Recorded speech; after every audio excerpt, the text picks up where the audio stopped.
Yes. I've got the lovely Miss Kate Gardner here with me today, and we were just laughing before we went live. Yes, my answer to everything is grab a glass of wine or grab a beer. It's been very hot and humid here in Michigan, so grab lots of ice cold beer and ice cold wine or ice cold liquor. I don't care. Just it's time to party. Woohoo! Hey, how you doing? I'm good. How are you? Good, really good. Welcome back. We are broadcasting live at Bold Radio Station. We got a really cool guest with us today, and hey, a big shout out to the Bold Radio Station team. Half of them are on vacation today. They've all taken a vacation except for our awesome producer Nesha. He's the lone star. Bless him. And yeah, I know, and he's hanging with us today. Hey, Kate, before we cut out here for a real quick commercial break, anything you want to say? You got some cool stuff going on. Oh yes, I got some cool stuff going on, and also I had a hater today. I had to experience that. So we'll go further into that after the break. All right. Well, God, I can't wait to hear that, and I can't wait for everyone to meet our amazing guest who is sipping something in our green room. But while we are waiting to bring her out, let's cut right on out to our commercial, and we'll be right on back. Want the perfect dog leash? Get a Razor K9 leash. Forget about leather. They wear out and break or stain your hands when they get wet. And nylon leashes are too rough on your skin. But not a Razor K9 leash. They're made with a smooth texture or a super grip. They're waterproof, extremely durable, and the colors won't rub off on your hands. Walk your dog with class with a made in the USA Razor K9 leash. The stitching and riveting design was developed by a professional dog trainer. Check them out at razork9.com. Okay, welcome back from that commercial break. Those are the best custom-made super grip dog leashes in the whole wide world. Yes, whole wide world. So if you're a dog owner, please stop on by at razork9.com and get yourself one of these awesome super made dog leash grips. Oh my God, I love them. Grace, my 5-year-old Black Labs trainer, and his wife make them in their home here, right about a mile from my house. And they're awesome. They have an awesome grip, wet or dry. They're just an amazing leash. So if you own a dog, get on the website and get yourself a leash. So welcome back, Kate. Are you ready to bring out the really cool Betsy? Yes, I'm looking forward to speaking to the lovely Betsy Chasse. Let's do it. Let's bring her out. Come on down, Miss Betsy Chasse. Welcome. Hi. How's everyone this morning? Or Good. This morning for me, it's night for you. It's so weird. Time is irrelevant, I guess. Yes, it's morning for you, night for Kate, and afternoon for me. So we're going to cover all the time zones. Yeah, we're good. I know. Hey, Betsy, thanks for stepping in today and being a guest here on Bold Biz on the Bold Biz Chats. But before we go any further, jump in and tell everybody a little bit about yourself, please. Well, my name is Betsy Chasse. I'm a mom. I have 2 awesome kids. I'm a writer. I have multiple books published, but I'm the most successful and amazing. I think they're all successful and amazing, but was a book called Tipping Sacred Cows, and a book called, and that's just it's kind of like a fun little look at what it means to be spiritual. It's kind of based on my own life and what happened to me in my world, and how I came to make all these crazy things like the law of attraction and enlightenment and living in bliss and quantum physics actually make sense in my life. And the second book is a parenting book called It Came Out of My Vagina, Now What? Because my whole dream in life is to have been able to have a book published with the word vagina in the cover. And it's true that babies typically come out of our vaginas. Now, my babies came out of I had C-section, so technically I was lying on my book as well, but nobody cared. The point is that babies come out of our vagina, and then we have really no idea what the hell to do with them at that point. So it's a really funny, lighthearted book about what it means to be a mom, and it's written by a bunch of moms. Kate's in there, Yay. who just want to, share that it's okay if, like, you scream in the middle of a grocery store, "Are you fucking kidding me?" at least once in your mothering experience. That we've all done it, and that, if the moms that are pretending they haven't are just lying. I actually did that like 3 weeks ago. I totally did that. I was like, "Are you fucking kidding me?" And I'm, most people know me because I made the film "What the Bleep Do We Know?"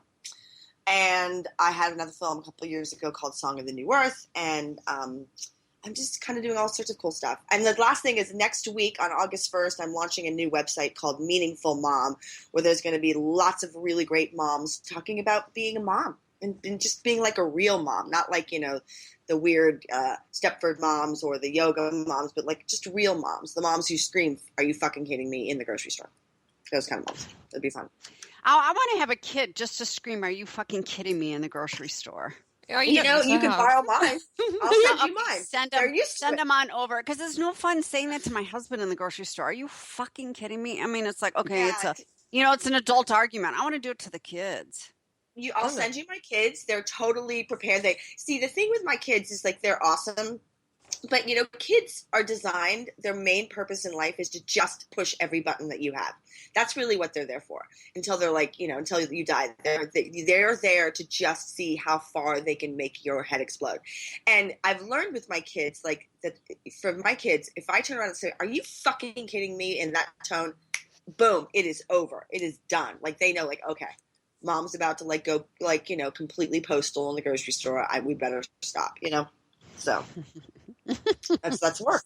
That's my parenting tip for the day, by the way. If anybody really wants to know how to really parent their kids, that's it. That's the trick right there. I love it. I'm so glad I don't have to worry. I'm so glad I'm not raising kids, and at the age of 18, which is the legal adult age here in the United States, saying, "Okay, I've done my duty. Get on out the door. See you later.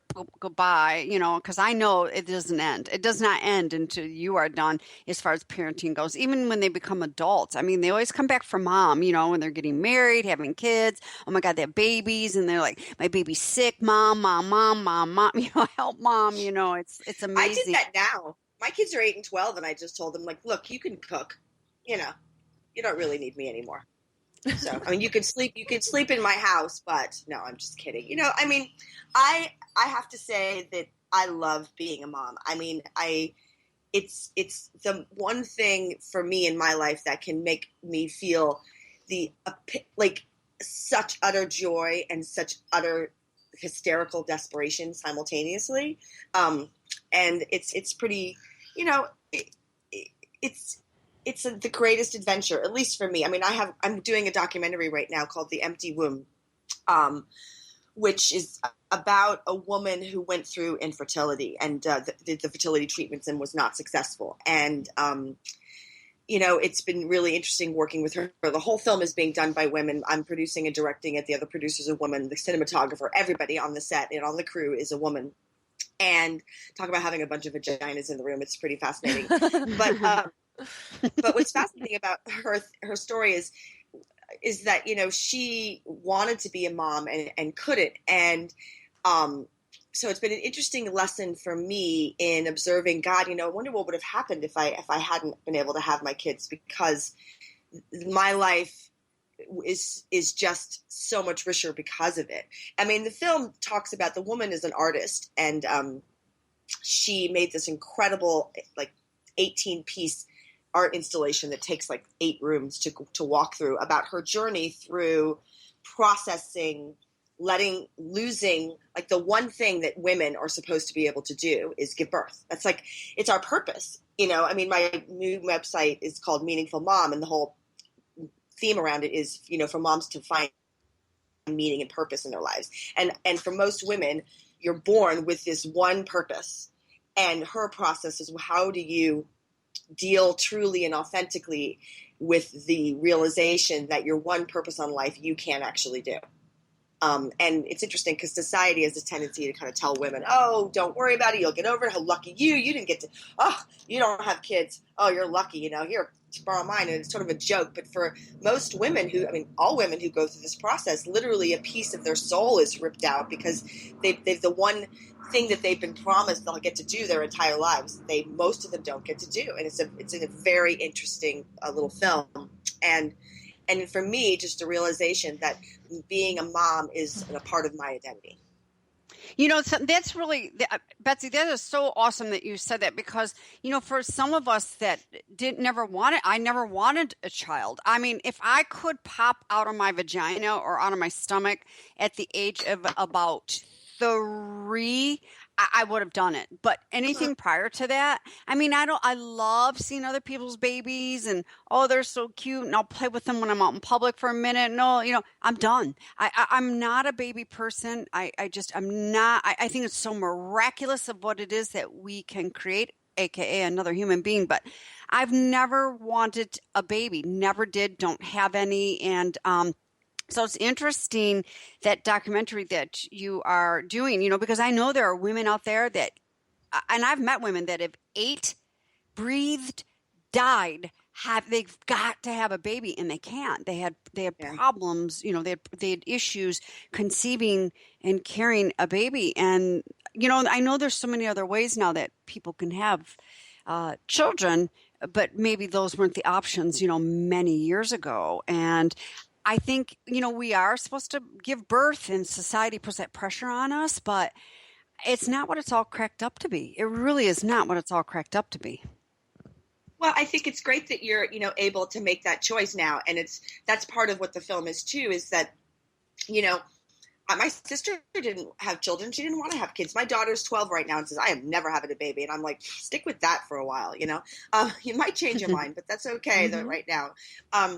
But, what's interesting is that we are in this really interesting time in the world where we've been under a patriarchal society for, centuries. And, there's a lot of people screaming, it's time for the women, it's time for the women. And I kind of think that's true. But what's interesting is that really we have to get to a place of where the masculine and the feminine can dance really well together. And one of the ways that we need to do that is that men need to honor their feminine and women need to honor their masculine. And yes, for a long time, when women have been honoring their masculine or their desire to say, hey, I'm not going to have a child, without being looked at like you're some like heathen witch, it's like, what do you mean you're not having a child? What's wrong with you? How horrible of you. I can remember friends of mine who haven't had kids who would go to a party. Oh, do you have kids? No. What's wrong with you? Like, why? Like, as if it was some sort of like horrible, you're an evil person. And that's the same, to some degree, it's the same thing as, a woman who's unable to have kids, has to sort of sit here and explain herself. And we have to get to a place where, I love being a mom. You don't want to be a mom. That's cool. We can, and we should, and those are the choices that we should be able to make without judgment. And that's a part of what the film is about, is like allowing, in order for, I think the feminine to really come into where it should be, we have to honor the woman's intuition, their ability to connect and to process emotion. And part of that is not pretty and it's not easy. And it's sometimes, emotional and dramatic, and we have to learn how to allow that process to occur and to be able to stand up and say, hey, I didn't want to have kids, and for me to be able to go, okay, cool, rock on with your bad self, Well, yeah, that's what society does to all of us. It's like, well, there's a great segue. It's like what Kate, the message she got today, you're the ugliest person on Instagram. Okay, you're a fucking loser because you're not having kids and you're a woman. It's like, or wait a minute, I didn't get married till I was 35. I was building a corporate career. That was my baby at that time. Oh my God. You're going to be an old maid. It's all the societal bullshit when we all need to pick and choose what is right for all of us. Yeah. For our own particular lives. So with that all being said, Kate, first of all, I can't believe someone said that to you, Kate. That is so freaking out of control, ridiculous. 5 years ago, that would have really, really hurt. But now, 5 years later, it's like, whatever. Whatever. I'm not even going to focus on it. I'm not even going to give it my attention. I'm just going to delete, block it. And then I'm just going to share with the world how I feel on the subject. And that's what I did. But going back to the parenting, my daughter is 19 and she came to me at 18 and told me that she was pregnant with my granddaughter. And the first thing that she did was she burst into tears. She burst into tears while she was stood in front of me and said, you're not going to want anything to do with me now, are you? And I was so shocked that society had put that belief on my daughter. I grabbed hold of her and I looked at her and I went, Emily, how old was I when I had you? She went, 17. I said, well then. I said, I'm not highly in the position to judge you, am I? She went, oh, so you're not going to chuck me out the house? I went, that was stupid. I said, well, I have to redecorate now because I'll need a nursery. So my daughter and my granddaughter lives with me. But it was so shocking how I'd supported her as a mother all her life to then have this belief, I don't know where she got it from, that suddenly I was going to get rid of her, that I didn't want anything to do with her because she was pregnant at 19. Well, 18. I was like, what? So that's because we live in a world where, it's fascinating. My daughter loves Instagram. And she, I had this conversation with her about the selfie thing because I got her Instagram because she's creative and I'm kind of one of those parents that's kind of middle of the road. Like I don't make my children play with wooden blocks, like the Waldorf in certain colors, and don't let them ever have any technology because I think that will eventually do a disservice to them. This is a technological world that we live in. And, my kids at 8, my son who's 8 can, edit. My son who's 8 has won more film festivals than I have. Okay. So, that's awesome. And so, excuse me, I think that it's great that they're getting into technology. My job as a parent is to teach them sort of a balance and, make sure they don't just sit there with their faces in the screen. But my daughter got Instagram and she started doing the selfie thing. And I kept telling her, go easy on the selfies. And I sat down with her and I had this conversation of well, what is a selfie? Because we all remember our parents would judge us for whatever thing we were doing, right? It was crazy and stupid and our music was bad. And so instead of trying to judge her, I said, well, what's with the selfie thing? And she says, well, it's my creative expression. And I said, but do you think that you're looking for validation? And we had this whole conversation about that a little bit. And she kind of got it. She realized yeah, I do see how a lot of people go to social media because they're looking for validation and they're looking for someone to like them and they're looking for some sort of feedback that they're good and they're doing the right thing. And as long as you can be aware of that and check with that, then that's not a bad thing. But what's interesting is, I said to her, well, be careful because exactly what happened to you, Kate. Like I said, be careful because there's going to be mean people. And she's blocked right now. Only people that she knows can follow her, but that's going to change. And I said, just be careful because on the flip side of that validation that you're looking for is a really mean person. And usually those mean people are just angry, bitter, hurt people as well. And, it's judgment. It's all about, we live in a society that all we do all the time is judge, judge, judge, judge, judge. So now your daughter's 18 and she's a young mom and everyone's going to judge her. And, we're going to judge Kim because she chose not to be a mother. We're going to judge me because, I decided to be a mother and I have a fat stomach now. Or, there's so many, it's just gone insane. And we've gotten to the space where we can't even just be who we are and live our life without having someone decide it's not right. Well, I think, but you know what, though, with that being said, first of all, I think that's so cool. You're a very, neutral type parent with this, social media stuff and this technology. And you're right, Betsy, because if you did hinder your children, you are going from technology and social media, you're just going to slow them down. I mean, it's a way of the world. I mean, our kids, are learning through technology. It's just so different from when all of us were younger. But, I also feel that with technology, you are right. It's become such a painful world, and having those screens, it allows people to reach out on these screens to say, you're the ugliest fucking person there is on Instagram, or you're the ugliest person this, or you know what, you did this and you did that. And it's like, really? Pick the damn phone up and give me a call. Pick the phone. I want to hear these words in my ears, but they're gone. And these are adults. They're gone. And I know kids are doing this too. They're gone because they get to hide behind that screen.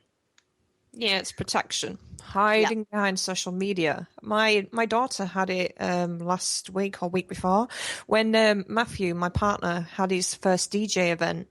I took me and my children went out. And Emily stayed with us out in the place where my partner was playing. She stayed with us for an hour, and then she said, "Mom, I'm tired. I'm going to have to go home." So she went home, and then the very next day, she rang me up in a panic. She was like, "Somebody's posted something really evil on my Facebook profile." I said, "Okay, let me go have a look." There was a girl who had actually blasted her for being a bad mom, for being out every Oh week. God. Yeah, I was like, "What?" Please, people So, get a fucking life So already. it was like she really affected her really bad. She's like, Mom, I'm not bad. I'm not a bad parent. You know that, don't you? Because I live with you. Me and Rosie live with you. I Listen, was like, whoa, stop trying to Crazy. Kate, convince me. just tell your daughter anytime she feels with that, just say, listen, Betsy is a bad mom. Just say, listen, just blame it on me. And I love doing that. I mean, because it's such a well, moms are mean. Like, moms are like grown-up mean girls where we are. We're so damn judgmental. Like, oh, you feed your child what? You know, it's like, I think that the reason this is, I write a lot about this a lot, is that we like to be offended, because when we can be offended at what you're doing, it means that we don't really have to look at what we're doing. That's really the bottom line. If I can be blown away and offended by you, it means that I must be better than you. And if I'm better than you, then I'm okay. I feel safe. I feel better. Even if it's a false bullshit story I'm telling myself in my head, it still gives me this sense that I'm better because I can judge you. And so therefore I'm okay. And all anybody ever really wants, I mean, the truth is that all anybody's ever really looking for is the sense to feel safe and okay. And so we're going to do it however we possibly can at this point. And most of the time, we do it through judging other people instead of stepping back and saying, you know, one of the things that I tend to do now is I go into judgment sometimes. I'll look at somebody and I'll be like, wow, man, you should not wear those pants. And I think to myself, oh my God, I just said that in my head. I hope that didn't come out of my mouth. And then I have to ask myself, so I'm judging that woman wearing those pants probably because I don't even like my own ass. So instead of saying to myself, okay, you could get up and exercise a little more, girlfriend, I'm just going to judge somebody else because it's easier. It makes life, it's easier. Yeah, and I'm so with you there, Betsy. You know, we all, this judgment comes from somewhere. It's just we didn't come out of the vagina and go, I'm judging. You know, that judgment comes from within ourselves first and foremost, so that we can. One of my favorite things I like to say is, listen, everyone, taste your words before you spit them out. Taste your words. So, we're doing that to ourselves, and then we turn around and, and start doing that verbally. I want to take a real quick turn here I'm in awe, Betsy, of the, your business, your choice, the avenue that you drive down. You're a film producer. I mean, when I see that, I think, oh my God, what an amazing, creative, talented industry to be in. But shit, what a tough industry to be in. Like, how did you start and how did you break through all of that? Well, literally, my birth was filmed for a documentary on natural childbirth. Random, I know. And I was an actress as a young girl for many, many, many years. And I decided that, I didn't want to be in front of the camera because I wasn't pretty enough and I wasn't tall enough and all those things. And I decided to kind of go behind the camera. And, it's funny. I started my career like a gazillion years ago now. It's frightening to even think of the number. All my friends went off to film school and I just started working. And by the time my friends got out of film school, I was doing pretty well. And I produced for Playboy. I started out really young, just, hungry and really wanting to explore this world. And because I started so young, by the time I was in my mid-20s, I was a senior vice president of production at a company, doing really well, making lots of movies. And, my career trajectory at that point was, studio executive. And I got offered a job at a studio in a really good position. And something inside me said, don't take this job, which was bizarre because it was the job of my dreams, I thought. And I didn't take the job, and I left the film industry for a while. And at that time, I spent most of my time up to that point, in a man's world. There was very few women line producers and production managers back in the day when I was doing it. And I realized that I loved film, but I didn't love that part of film. And so I was invited, got a call randomly to do this film, which eventually became What the Bleep Do We Know? And so I think, it was determination. It was, really focused. Like you said, you were building your corporate career until you were 35. I mean, I didn't have my first child until I was 32. So I was on the same path. It takes a lot of dedication. I think in any industry, if you want to get successful, you have to work at it. And I was just tenacious and studied and worked really hard. And then once I really had a lot of the skill, once you learn how to do something, line producing or making movies, yes, it's creative, but there's a certain amount of like stuff that you just learn. And once I learned that, I realized what I really wanted to do was be a director and a producer. And it's hard in this world to be a director and a producer. Anybody, man or female, but especially a woman. And so I got lucky because I made The Bleep, and that turned into like this gargantuan success, right? And that helped me, but it also taught me, and what I'm doing now is, people look at my life and they go, God, you must be rich. You must just jet set all over the world.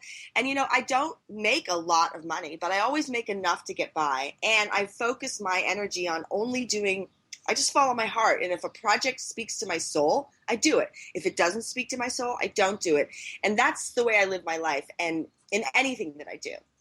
And that's how I think that I'm able to succeed, because of that, not because of any special trick or skill. I just have focused mostly on what is my heart screaming for me to do. I think that's start. I wouldn't know where to start with in film. Industry. I know that I'm the same way. I'm like, okay. I know Betsy lives in the proper state to be in for film, but it's like, wow, to graduate from high school and watch all my friends go off, here and there, and I and just really, push your sleeves up and dig your heels in the ground and go. But Betsy, you taste tested a little bit, like when you said you were doing some, acting and things like that when you were a little bit younger. So you had a little bit of taste test of that. But I'm with you, Kate. I wouldn't know where to start, and I'll tell you what. Because I have had a client, I have another business, a fitness business. I had a client. They have an adult son who lives in California who's in the film producing business, and they've had to help him. I mean, he's got momentum going. This was several years ago, but they've had to help him, why he got going and momentum and meeting the people and getting in there and things like that. But I think the priceless thing, Betsy, that you just said is you do what your heart is screaming. Because you can't go wrong. You cannot go wrong that way. And Kate and I have experienced coming out of an alignment out of our hearts. And I mean, it's like, it's a clusterfuck of a mess. Boy, I'm dropping that F-bomb a lot today, aren't I? Well, I think what happens is that, listen, nobody on us three women, we've lived, right? Uh-huh. We're no longer in our 20s. I mean, I always say that I got out of my 20s. I'm lucky that I got out of my 20s without a drug addiction or a venereal disease. I'm amazed, right? Oh, well, I had all them, so that's good for you, okay? And you're still alive. That's my point. Like, I think we get to a place where you start to realize that none of this shit really fucking matters. Like, it doesn't matter. I have had friggin' the nicest convertible BMW, the coolest apartment, $1,000 shoes. I've literally had it all like that. I've lived in, 20 acres in the middle of the woods and $1 million home. I mean, I've had that. And what I realized is none of that shit mattered. What mattered is, what do I get to do when I wake up every single day? And is it exciting? Is it passionate? Is it driving me? I go to bed every night and go, wow, that was fucking awesome. Even on the days when it really sucks. Like, there are days when it's not working, where projects are failing or something's not happening the way it's supposed to. And I go, oh, okay, what a great opportunity for me to just learn something about why it's not working. What do I need to learn here? And it was a big shift in for me, because for a big part of your lives, you're getting. Okay, get this job, do this. You're going somewhere. You're supposed to be getting somewhere. And then you get all that. And then you realize, like, oh, this doesn't matter. And then that's when the real work comes in, and where you start to go, I want to live my life. I don't care how much shit I have when I die. It's a very popular saying, you don't get to take it with you. And that's true. And I think the sooner you begin to really realize that, however old you are, that and you start to say, what would I die like if I was on my deathbed and I had one regret? And then I go, oh, I would have regret not doing that. So you know what? I'm going to go do that. And it's been a fascinating journey, especially having kids, because when you get kids, you kind of have these little beings that are along for the ride with you, so to speak. And so they like to eat and they want shoes. So you have to get a little more responsible. But ultimately, I tell my kids all the time, I have no idea. Like, we're living here, and so far I've been able to create a pretty stable experience. But you know what? We might have to move, and none of it matters. I'd rather follow my passion than anything else. Well, this may sound, for lack of better words, ladies, this may sound woo woo or, whatever. I'm just in one of those moods today, because I'm so sick of people saying, oh, but something. We're not supposed to be living any other way. We are here to serve. As human beings, we are here to serve ourselves, in turn to serve others. And we are not supposed to be living any other way. For God's sakes, everyone, take a look at Mother Teresa. Look at the oh my God, the abundance at work that woman did. And she was living in some multi-billionaire type castle home and things like that. And she was so fulfilled as a human being. We are all supposed to be living that way. I'm not saying that we can't be living in multi-million-dollar homes or anything like that, because we can.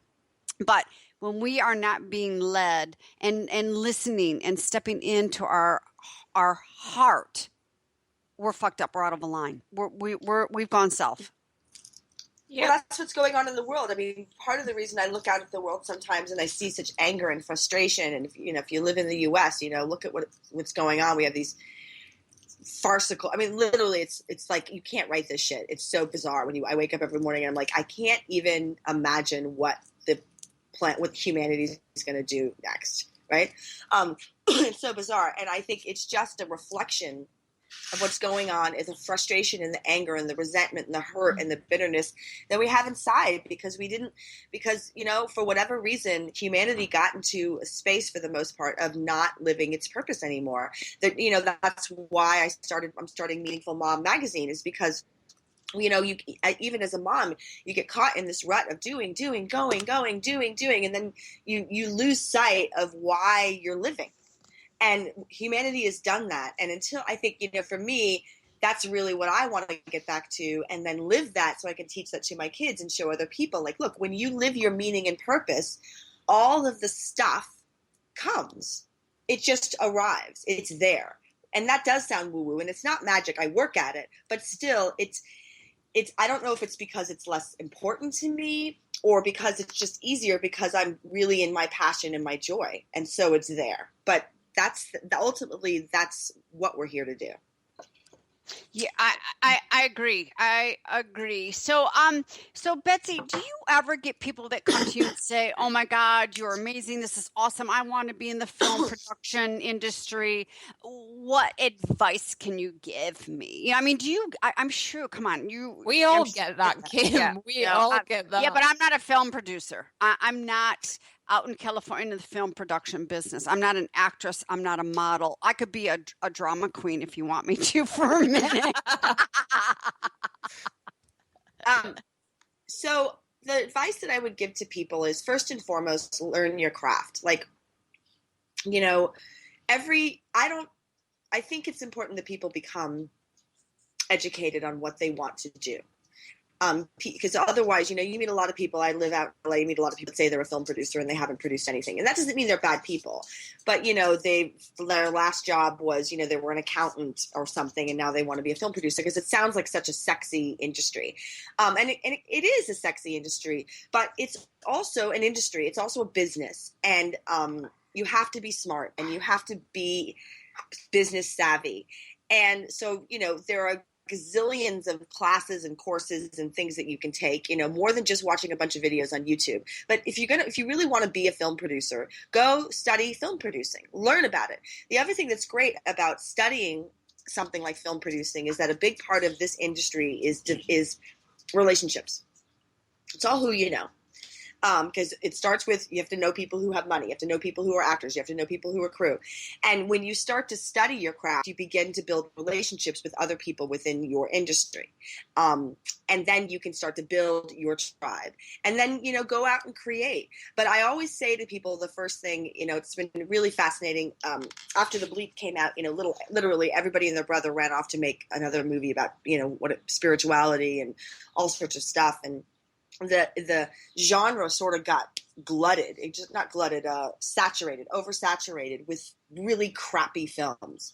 And I was at an event about a year ago with all these potential filmmakers all sitting in the room, and I asked them, I said, how many people here have actually ever taken a class on how to run a camera? How many people here understand, how to frame a shot? How many people here understand, storytelling as a craft? Not just you're, drunk at a party and you tell a good story, but like really understanding the craft of storytelling. And I was kind of shocked that in this room full of 100 people, like maybe 4 people raised their hands. And I looked at the room and I said, well, then none of you should be here. Because if you're not going to study what you're doing, then, it's just like me showing up at your house cutting your hair. You do not want me coming to your house cutting your hair because I suck at it. And I'm not going to unless I go and take the studying, if I go and learn how to cut hair.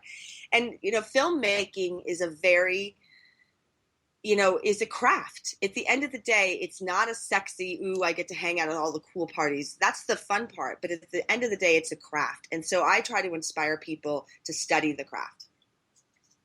Definitely. It's mastering the art of what you do and how much are you willing and prepared to place into that? How much energy are you willing to place into mastering your craft? Are you actually going to be sat there studying, researching, doing whatever it takes to actually become better at what you do? So many people don't. They don't do that. They just want it. They see the end goal in mind and say, I want that, I want that, I want that. Right. But what are you going to do to get there? Well, it's funny. I'm doing a book right now with a bunch of coaches, and Kate's a part of the book. Yay!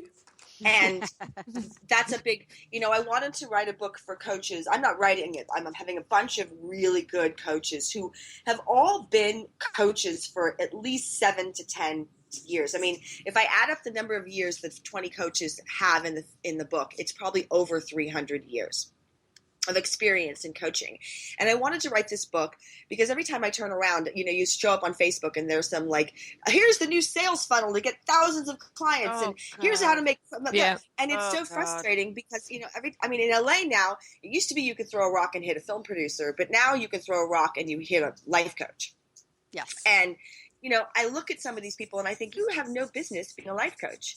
And what did you study? And they go, oh, well, I took this course, or I did this. And, they might be really great people. And there's nothing wrong with that. But the thing that concerns me is that, the people in this book, the book theme is really about how to build a sustainable and successful practice, not just a rich practice, not just, get rich, but really how do you build a career out of helping people? And when I talk to these coaches, all of them say the same thing. It's like, if you could, coaching is a really powerful tool if done properly. And if you're going to become a coach, take the time to study the craft before you just hang your shingle up and say, I'm a coach. Today I'm a coach, Yeah, definitely. Yeah, I agree with you. It's an industry that's been bastardized. Because I always say, when we own our own, I don't always say this, but I've said this a few times. When we own our own business, it forces us to go into our own backyards, within our own hula hoops, within our own backyards, and clean up our own shit. I mean, literally to clean up our own shit. And a lot of people don't do that. They just, oh, hi, I'm a life coach, because I have this half-ass successful business that made money one year and I'm down and out the next 2 years after that. But I'm a coach and I can teach you. It's like I just shake my head. I mean, I'm a certified coach and I don't use that. I don't use that anywhere in my marketing tools. I won't say I'm a coach. I correct people when they call me a coach. I don't want to be known as a coach. I started out as a life coach and then ended up being a publisher. So go figure. Yeah. Well, and I think that there's a really great need for people need help. Look, we're so baffled and confused. I mean, big part of my book, Tipping Sacred Cows, is just explaining to people in hopefully a funny way. It's not like dry and boring, about how your brain and your body work together. Most people don't actually understand how they think. They don't even understand the process of attaching meaning and how we think, and how basically everything that you're looking at in the world is not actually really what you're seeing. All you're seeing is what you think of it. Like, we go back to the judgment part. All any of us are actually experiencing is what we perceive, and what we perceive is based on what we believe. And so we don't know how to think. And so there's some really great tools and coaches who can help you learn how to think so that you can achieve the goals that you want to achieve, because we're most blocked that way.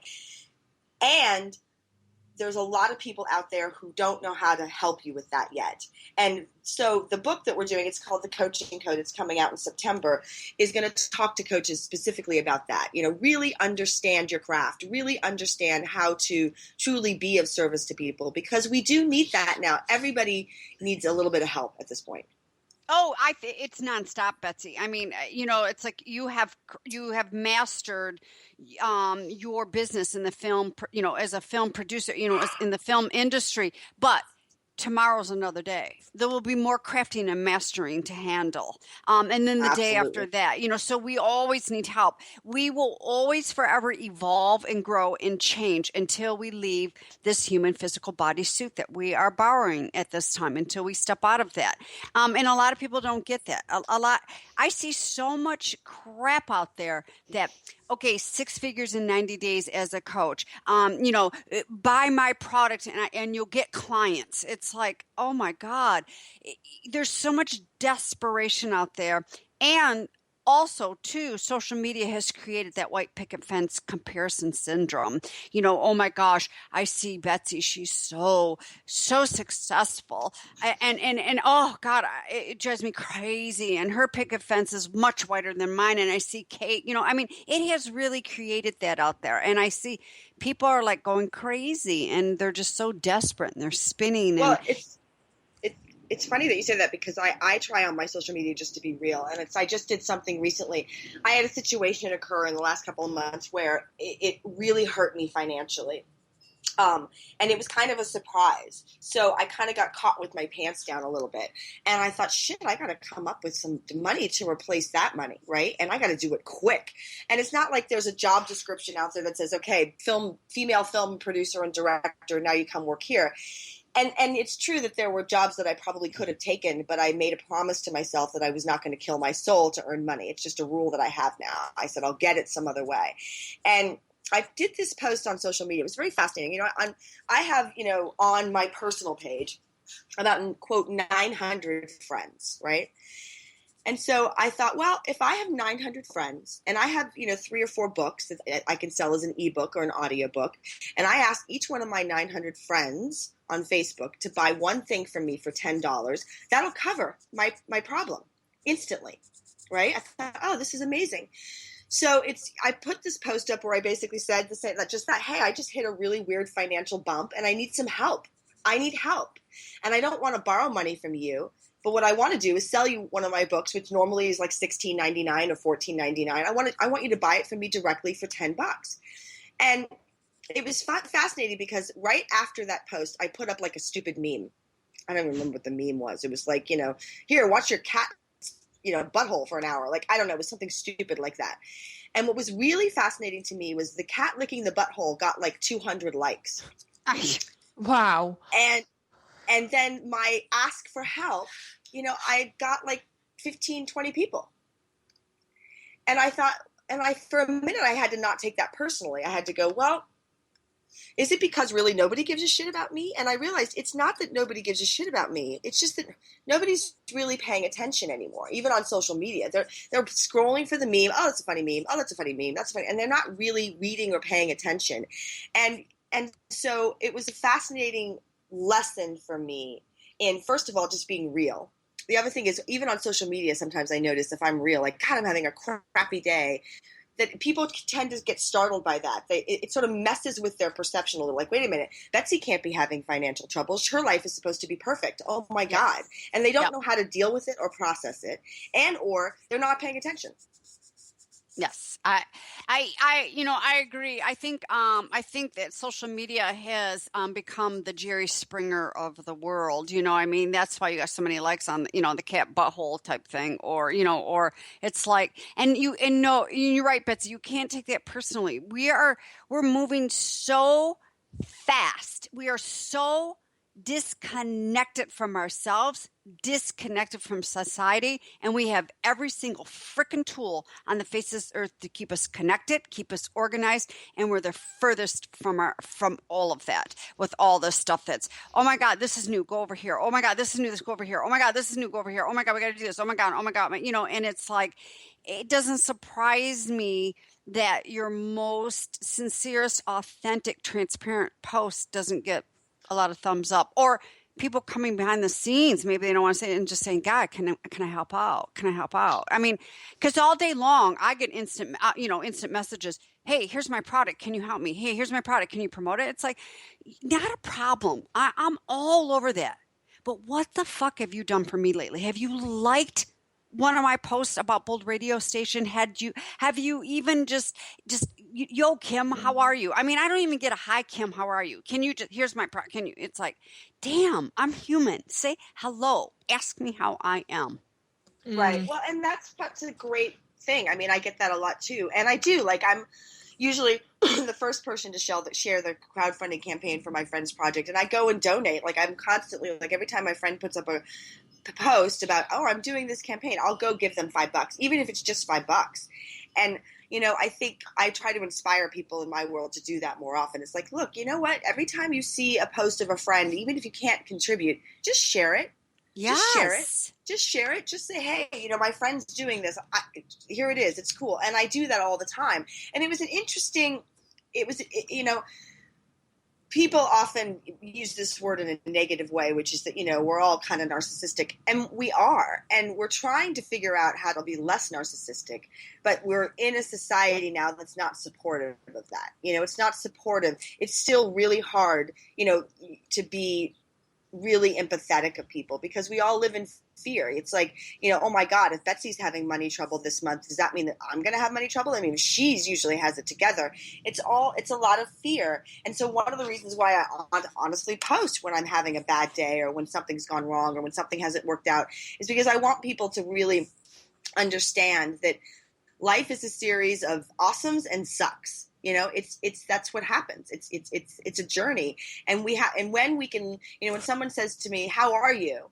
half the time they're not really interested in a real answer. They're just, doing the social norm of, "Hi, Betsy, how are you?" Imagine what would happen if I said to you, "Hey, Kim, how are you?" and like really wanted to know. And then you said to me, "God, my life sucks right now. I'm this, I'm that, whatever it is." And I just listened instead of what we normally do, which is, "Oh, gee, whoa, I didn't want that. I just, I didn't want to know what was really going on." That's kind of how we live as humans these days. And yes. Yeah, I agree. I really, truly agree. We're just like, I just love when people will, I mean, if I'm out in public and, hey, hi, how are you? And you start to answer that question, and they're like talking to the next person. Yeah, they're not. I mean, I stick my nose underneath my armpits and go, "Oh yeah, I did shower today, and I do have deodorant. I don't smell that bad." I mean, God, it's like, really, don't ask me if you don't mean it. Seriously, don't ask me if you don't mean it. So, yeah, it's interesting to watch people's behaviors when we flit. We're just flitting. It comes back around to getting in tune with the masculine. Women need to get in tune with the masculine energies, and men need to get in tune with the feminine energies. We all have feminine and masculine energies. We need to learn how to marry those. And trust me, there's a lot of people. The majority of society out there is not even close. It's just not even close. Nor are they even close to even landing. Taking that the tailbone, that chakra, and just ground it. Well, and I think people want that. I think that's why actually coaching has become so popular, and that's why self-help is still the fastest growing segment of the publishing industry. It's because people, I know I want help. I know I want to find a way to be happy. And so that's why, for me, all of the work that I do, whether it's writing books, writing blogs, creating websites, making movies, people say, "God, you do so many things," but it all comes down to one purpose, which is to share ways in which people can find meaning and purpose in their life. They can find peace and joy in their life, and they can find that sense of feeling safe.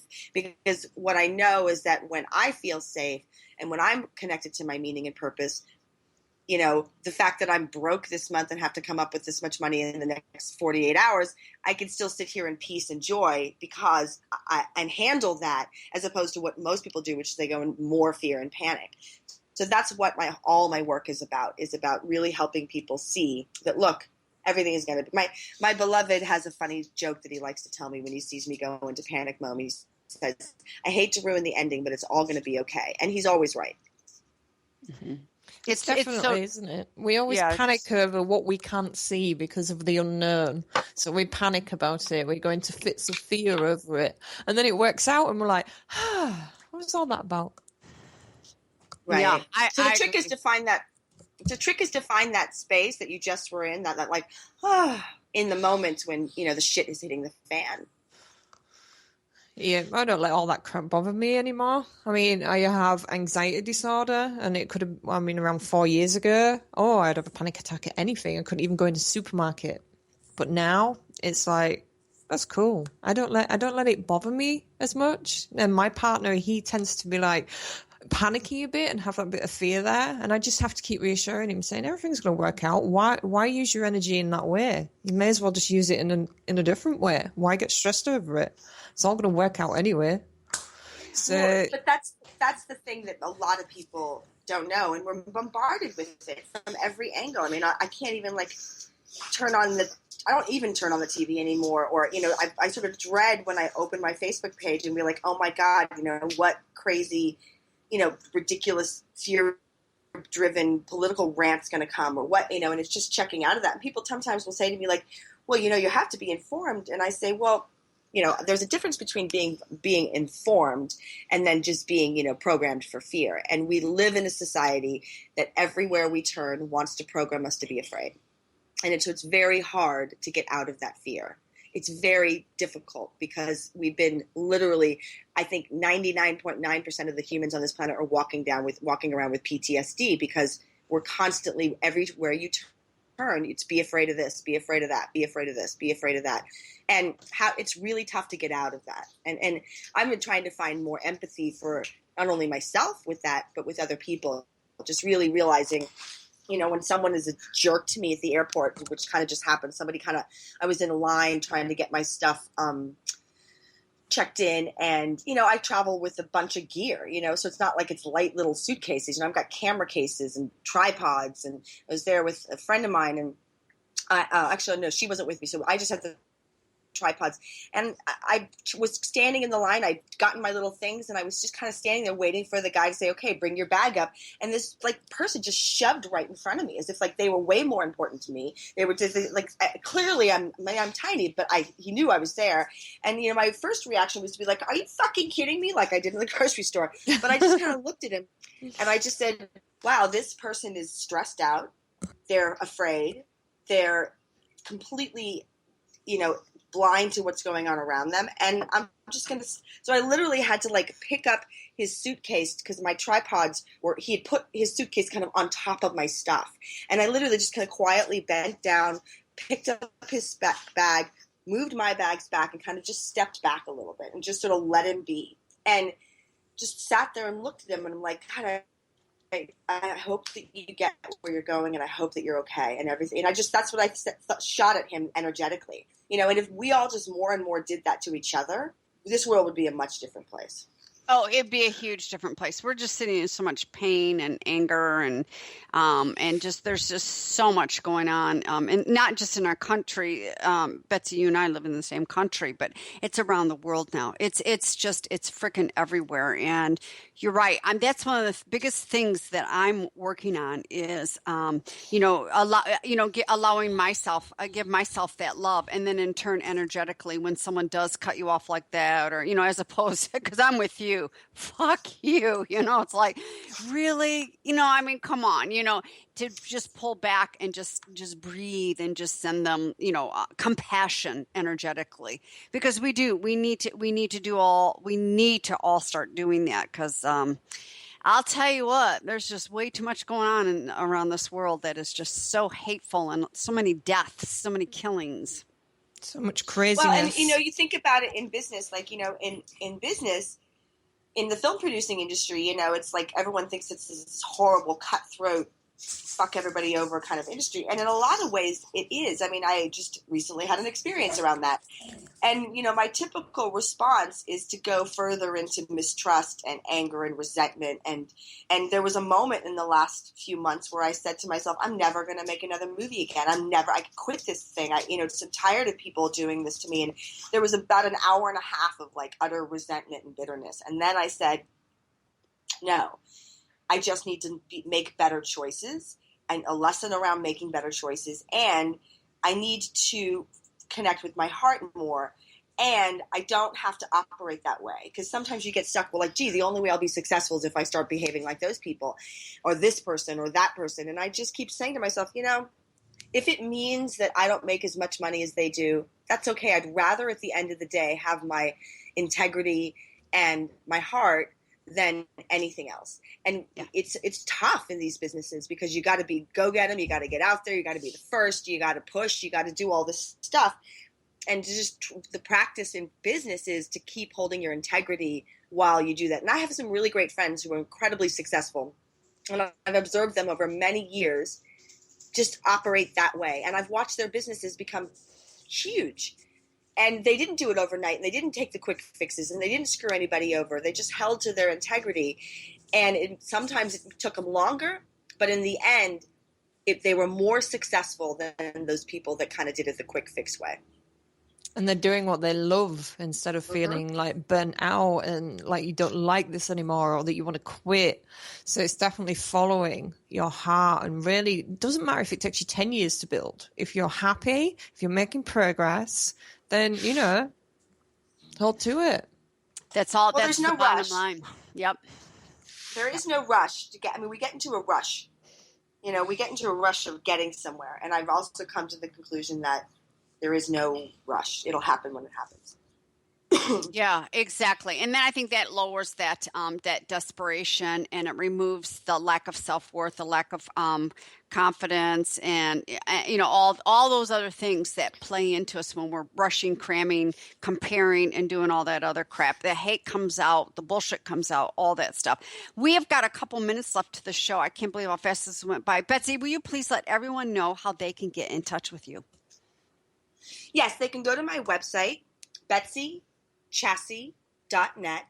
They can find me on Facebook, Betsy Chasse, Twitter, Instagram, everywhere else. I'm Betsy Chasse. They can. I'd love for them to go and they can like my fan page, or they can also, if they want to know more about Meaningful Mom, they can go to Meaningful Mom Mag. I think it's, what is it on Facebook? Right now the website isn't up yet, but on Facebook it's just Meaningful Mom. Yeah, at Meaningful Mom, and they can like that page. And yeah, there you go. I love it. I love it. Thanks so much for being our guest today. The hour just most times just doesn't seem long enough, when we get going with these conversations. Kate, do you have any more words you'd like to wrap up with today? Let me think about this for a minute. Okay. Oh yes, I'm not the ugliest person on Instagram. No, I really enjoyed this conversation, because it's what from Betsy was saying, from everything, from being a mom, from living your passion, from being truly authentic as well, and really placing yourself out there in the world to be real. That's one of the things that I teach my clients to do, how to place themselves through social media to be real. Because, it's so miserable to wear that mask, to pretend that you have to be a certain way or do a certain thing to worry what others think about you. I think it was about 3 years ago that I just said, let's fuck this. I'm going to put a video on Facebook, and I don't care what I look like. If I've come back and I'm red tomato face all the way from my run, I don't care. This is me. I've got every aspect of my life, and here it is. And that was the day that kind of really took off for me with my business online, just being authentic and being real. Yeah. Absolutely, absolutely. Betsy, if you would do us a favor and just stay put for a minute while Kate and I close up the store. Sure. We're gonna close up the store. We're gonna close up the show. Oh my God, I Or is need it shop food. today? Is it a Close store up shop. today? Let's Oh, close up right. shop. I need food. I'm hungry. I need food. I need food. Let's just So Kate, thank you Yeah. so much for co-hosting another show with me. I'm enjoying this a lot. I may never let you go. Oh, isn't that so sweet? So that's the nicest she's been to me like all week. Oh yeah, it's only Monday. I'm joking. I'm always nice to you. We just got started in the week. You're in trouble. You crack me up. Promises. I love you. I adore you. I'm always nice to you. Did you hear that at the end? She went. No, I didn't. I'm starving. Anyways, everybody, thank you for joining us. Join Kate and I right back here again, same time, same place next week on Bold Radio Station. Get out there. You know, it's about making bold choices, bold decisions. And by the way, you don't have to be sorry for your decisions, and nor do you have to justify them. And let's land this right here on Bold Radio Station. Kate is not the ugliest person on Instagram. Thanks, Kim. You're welcome. Make it a great day. See you guys later. Bye.